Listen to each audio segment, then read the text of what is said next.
আসসালামু আলাইকুম।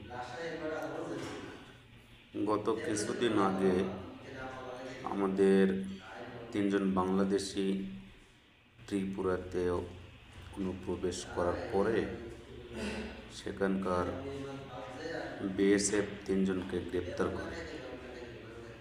গ্রেপ্তার করে তাদের দেশের ভিতরে নিয়ে যাওয়ার পথে ত্রিপুরার উগ্রবাদ হিন্দুরা সেই তিনজনকে বিএসএফের হাত থেকে ছিনিয়ে নেওয়ার পর তাদেরকে নির্মমভাবে পিটিয়ে হত্যা করে। তাহলে আপনারা একবার ভেবে দেখুন যে এত নির্মমভাবে পিটিয়ে কারা হত্যা করে?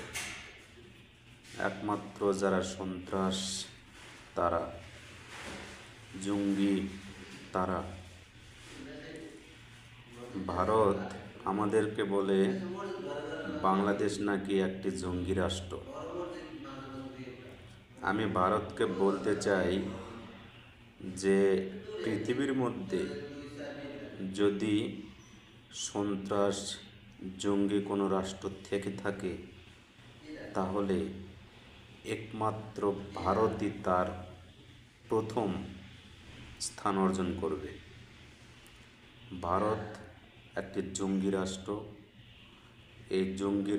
এই জঙ্গিদেরকে দমন করতে হবে, নইলে আমাদের এই দক্ষিণ এশিয়াতে কখনো শান্তি প্রতিষ্ঠিত হবে না। আমাদের বাংলাদেশিদেরকে অনুরোধ করছি, আপনারা ভারতের বিরুদ্ধে আরও সোচ্চার হন।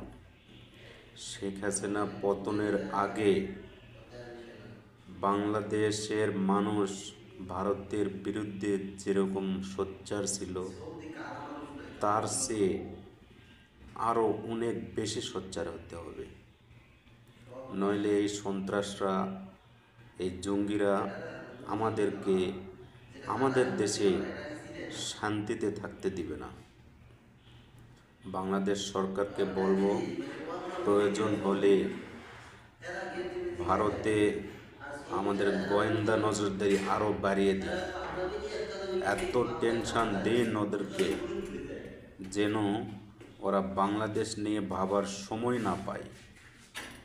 এত টেনশনে রাখুন ওদেরকে যেন ওরা বাংলাদেশ নিয়ে ভাবার সময় না পায়। সেই সাথে আমি আমাদের বাংলাদেশি ভাই ও বোনদেরকে বলতে চাই, আপনারা কোনো রকম কোনো প্রয়োজনে আপনারা ভারতে যাবেন না। প্রয়োজন হলে বাংলাদেশে কামলা দিয়ে খান, কাজ করে খান। ভারত আমাদের বাংলাদেশের চাইতে কিন্তু উন্নত না। ওরা নিজেরাই খেতে পায় না, ভারত নিজেরাই খেতে পায় না। তো সেই দেশে আমাদের লোকজন যাবেন কেন? ভারতের লোকজন আমাদের বাংলাদেশে এসে লক্ষ লক্ষ লোকজন কাজ করে খাচ্ছে, আর আপনারা কেন ভারতে যাবেন? আপনারা বাংলাদেশে থাকুন, ভারতে যাওয়ার কোনো দরকার নেই।